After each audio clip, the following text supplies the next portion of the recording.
जय श्री कृष्ण। आप सभी को वैशाख मास वर्थिनी एकादशी की ढेरों शुभकामनाएं।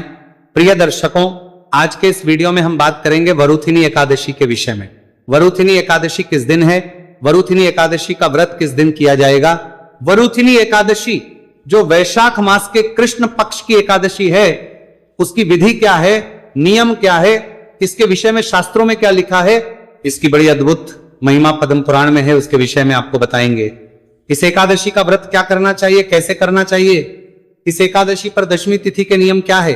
आप जानते हैं बहुत से ऐसे महत्वपूर्ण नियम हैं जिनका पालन आपको इस एकादशी पर व्रत के एक दिन पूर्व करना होता है, वो बताएंगे और साथ ही शुभ मुहूर्त और तिथि बताएंगे, डेट बताएंगे। इस प्रकार से संपूर्ण जानकारी आने वाली एकादशी के बारे में आपको प्रदान की जाएगी। आपसे निवेदन है कि वीडियो थोड़ा सा भी उपयोगी लगे तो एक बार लाइक अवश्य कीजिएगा। अपने व्रत की सफलता के लिए कमेंट बॉक्स में अवश्य लिखिएगा जय श्री हरि या ओम नमो नारायणाय। ओम नमो नारायणाय ये वैशाख मास का मूल मंत्र है। शास्त्र कहते हैं इसे इस महीने में जितना जपते हैं उतना कल्याण होता है। हम यहाँ सभी व्रत और त्योहारों की सही शास्त्रीय जानकारी प्रदान करते हैं। ज्योतिष शास्त्र पंचांग के आधार पर आपको बताते हैं कौन सी तिथि कब है, व्रत आदि कब करना है, क्या विधि, क्या नियम और क्या गलती नहीं करनी है। यदि आप सभी व्रत और त्योहारों की सही शास्त्रीय जानकारी पाते रहना चाहते हैं तो कृपया चैनल को सब्सक्राइब कीजिए और बेल आइकन को प्रेस कीजिए। आइए अब जानकारी आरंभ करते हैं, बात करते हैं आने वाली एकादशी की। प्रिय दर्शकों, वैशाख मास के कृष्ण पक्ष की एकादशी, इसके बारे में भगवान श्री कृष्ण महाराज युधिष्ठिर बताते हुए कहते हैं, भगवान श्री कृष्ण कहते हैं कि हे महाराज युधिष्ठिर, यह एकादशी सौभाग्य देने वाली है और सब पापों को नष्ट करने वाली तथा अंत में मोक्ष देने वाली है। भगवान कृष्ण का कहना है कि यदि कोई अभागिनी स्त्री करे तो उसको सौभाग्य मिलता है, यह आपके भाग्य को बदलने वाली है। यदि कोई अभागिनी स्त्री इसको कर लेती है तो उसका भाग्य बदल जाता है, वह सौभाग्यवती हो। यही वो एकादशी जिसके पुण्य फल से राजा मानदाता स्वर्ग को गया था। भगवान श्री कृष्ण कहते हैं कि हे राजन, वरुथिनी एकादशी का फल 10,000 वर्ष तक तप करने के बराबर होता है। अर्थात जब आप 10,000 वर्ष तक तप करते हैं लगातार, भगवान का उससे जितना पुण्य मिलता है उतना पुण्य केवल एक वरुथिनी एकादशी का व्रत कर लेने मात्र से प्राप्त हो जाता है। आगे भी कहा गया है कि कुरुक्षेत्र में सूर्य ग्रहण के समय एक मन स्वर्ण दान करने से जो फल प्राप्त होता है वही फल वरुथिनी एकादशी का करने से मिलता है। कुरुक्षेत्र में सूर्य ग्रहण के समय के दान को सबसे अधिक फलदायी कहा गया है। शास्त्र कहते हैं कि यदि सूर्य ग्रहण के समय कुरुक्षेत्र में दान किया जाए तो सर्वाधिक पुण्य देने वाला है, और उसमें भी स्वर्ण दान तो वह और अधिक पुण्य वाला हो गया। इस प्रकार से ये जो एकादशी है ना, ये उतनी ही पुण्यदायिनी है जितना कुरुक्षेत्र में सूर्य ग्रहण के समय एक मन सोना दान करने से आपको पुण्य मिलता है। केवल एक व्रत कर लीजिए, उतना पुण्य आपको प्राप्त हो जाएगा। एक मन सोना तो दान कोई कर नहीं सकता। सोने के भाव आप देख ही रहे हैं कितना ऊपर चढ़े हुए हैं, तो एक मन सोना दान नहीं कर सकते।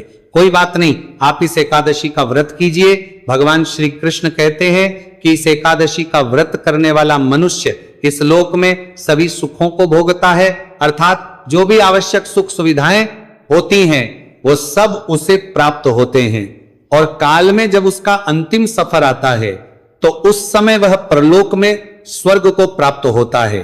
भगवान कहते हैं कि शास्त्रों में कहा गया है हाथी का दान घोड़े के दान से श्रेष्ठ है, और हाथी के दान से भूमि का दान अधिक महत्वपूर्ण है, और भूमि का दान से तिलों का दान अधिक उत्तम कहा गया है, और तिलों के दान से अधिक उत्तम है स्वर्ण का दान, सोने का दान, तथा सोने के दान से अन्न का दान कहा गया है। अन्न दान के बराबर कोई दान नहीं है, और अन्न दान से देवता, पितरी और मनुष्य तीनों तृप्त हो जाते हैं। शास्त्रों में कन्यादान के बराबर इसको माना गया है। जितना फल कन्यादान का है उतना अन्न दान का है। भगवान कृष्ण कहते हैं परंतु ये जो वरुथिनी एकादशी है इसके व्रत का पुण्य इन दोनों दानों के बराबर है। अर्थात कन्यादान और अन्नदान करने से जितना फल मिलता है उतना ही फल अकेले वरुथिनी एकादशी का एक व्रत कर लेने मात्र से मनुष्य को प्राप्त हो जाता है। भगवान श्री कृष्ण कहते हैं कि हे युधिष्ठिर, जो मनुष्य प्रेम एवं धन सहित कन्या का दान करते हैं उनके पुण्य को चित्रगुप्त भी लिखने में असमर्थ हैं। इतना पुण्य होता है, और जो मनुष्य इस वरुथिनी एकादशी का व्रत करते हैं उनको कन्यादान का फल मिलता है। इस प्रकार से इस एकादशी की महिमा भर भर के पुराणों में लिखी है प्रिय भक्तों। इसीलिए हमें ये एकादशी अवश्य में वो करनी चाहिए, अवश्य रूप से करनी चाहिए। अब प्रश्न आता है कि ये एकादशी करनी कैसे चाहिए। ये एकादशी का व्रत है, कब, इसकी नियम क्या है।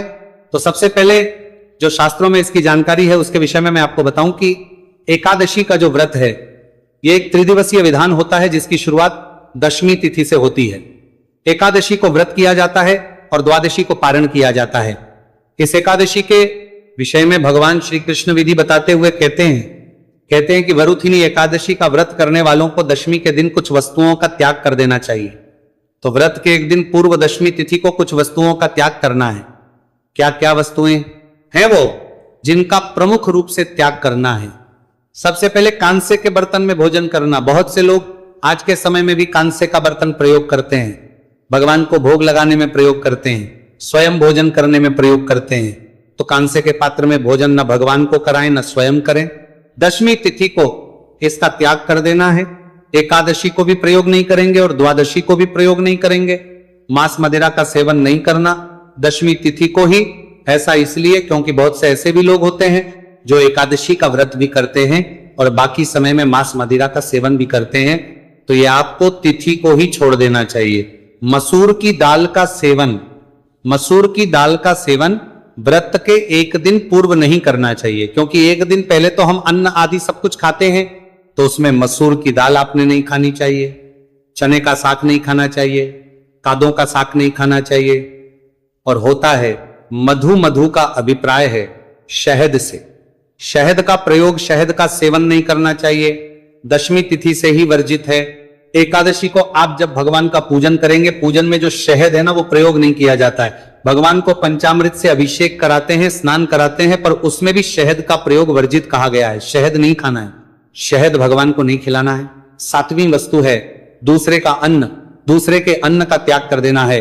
व्रत के एक दिन पहले आपको दूसरे का अन्न नहीं खाना है। आप अगर ऑफिस में काम करते हैं, अपने कॉलीग्स के साथ अपना लंच शेयर करते हैं, उनका भोजन आपको नहीं करना चाहिए। कहीं भंडारा, आपको वहां से अन्न नहीं खाना चाहिए। दूसरे के अन्न का त्याग एक दिन पहले कर देना है और दूसरी बार भोजन करना, इसका त्याग करना है। दशमी तिथि को केवल एक बार ही आपने भोजन करना है, दोपहर को भोजन करना है। लीजिए, रात्रिकाल को सायंकालीन भोजन आपको दशमी तिथि पर नहीं करना है, इस एकादशी पर। और स्त्री प्रसंग, स्त्री के साथ प्रेम आदि के जो कार्य है वो भी दशमी तिथि से वर्जित है। दशमी एकादशी पारण तक आपको इसका नियम पालन करना है। मैं सदा ही कहता हूं कि ब्रह्मचर्य जो नियम है ये दशमी तिथि से आरंभ होगा।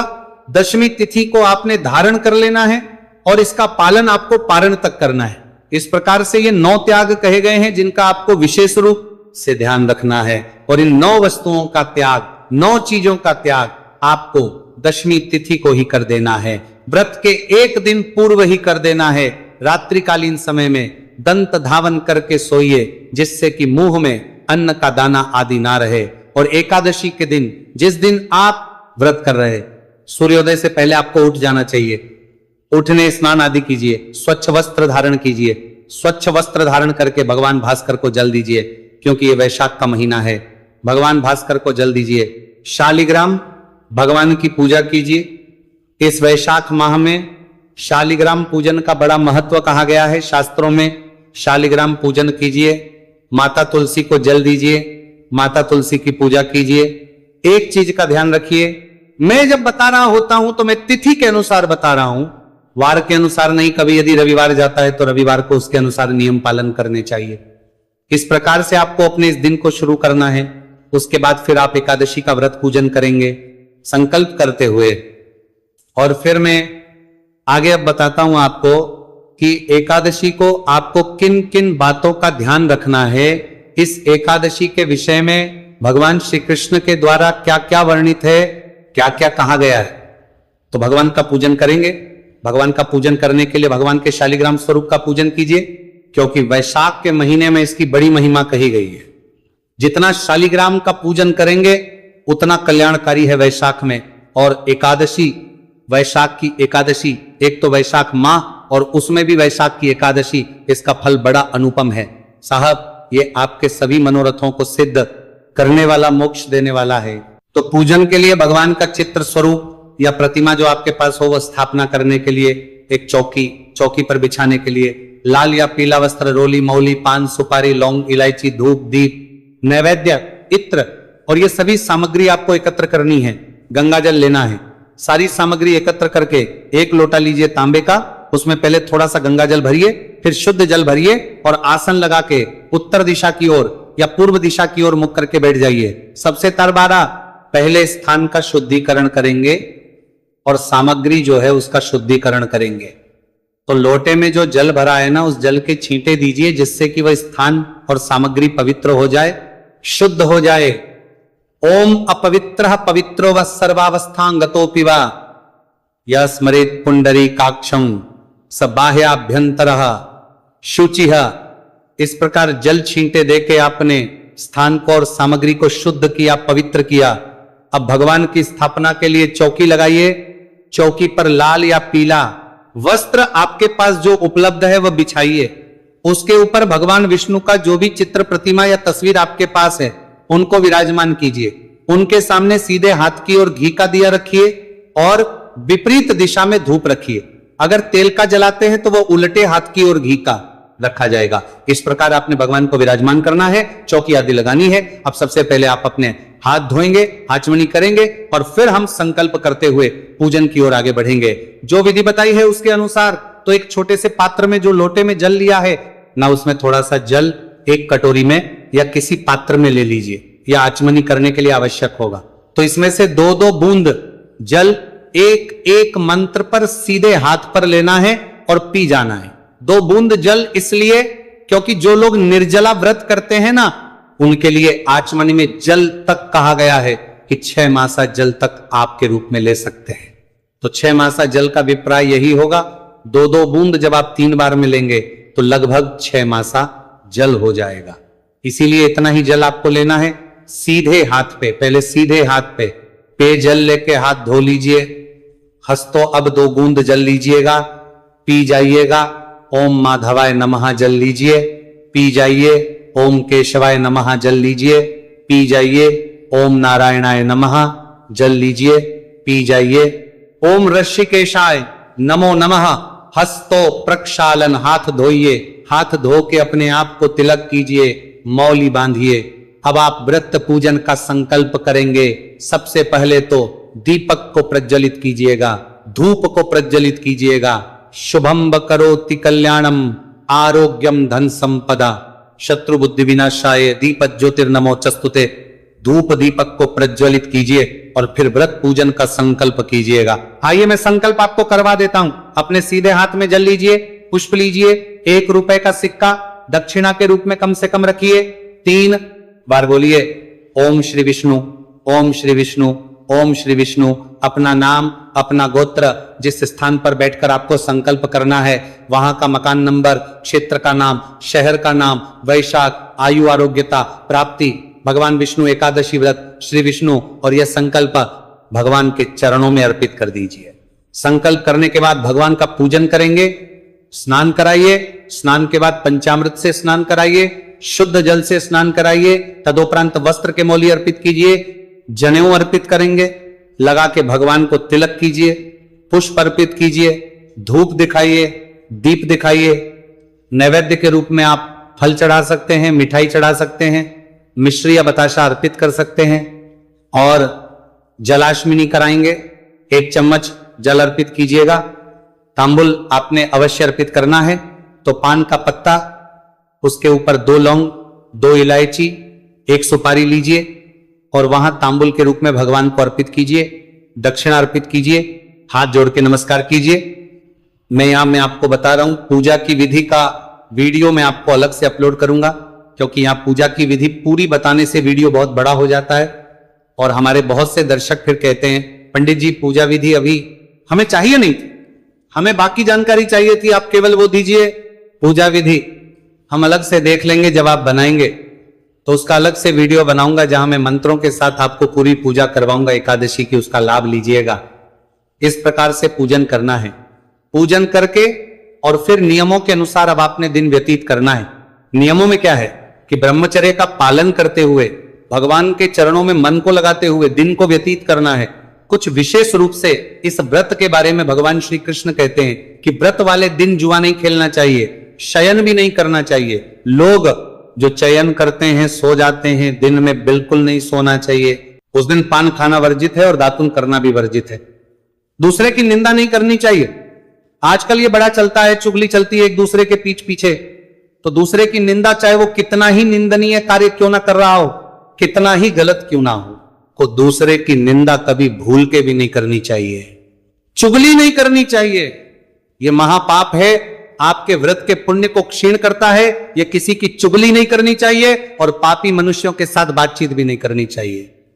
अगर आपको लगता है कि कोई पापी मनुष्य है तो उसके साथ बातचीत का त्याग कर देना चाहिए। उस दिन क्रोध नहीं करना चाहिए, मिथ्या भाषण का त्याग करना चाहिए, झूठ नहीं बोलना चाहिए। शांतचित्त दिन को व्यतीत कीजिए। शयन काल को प्रभु का कीर्तन करना चाहिए। तो कीर्तन के लिए आसपास यदि मंदिर में कहीं कीर्तन होता है तो कीर्तन के लिए वहां जाएं। अन्यथा भगवान नारायण कहते हैं कि जो लोग नाच गा के कीर्तन ना कर सके, वो पाठ पढ़ के या सुन के कीर्तन का लाभ लें। तो मैं आपके लिए प्रत्येक एकादशी पर वो सभी पाठ और स्तोत्र अपलोड करता हूं एक ही वीडियो में, जिससे आप कीर्तन का लाभ ले सकते हैं।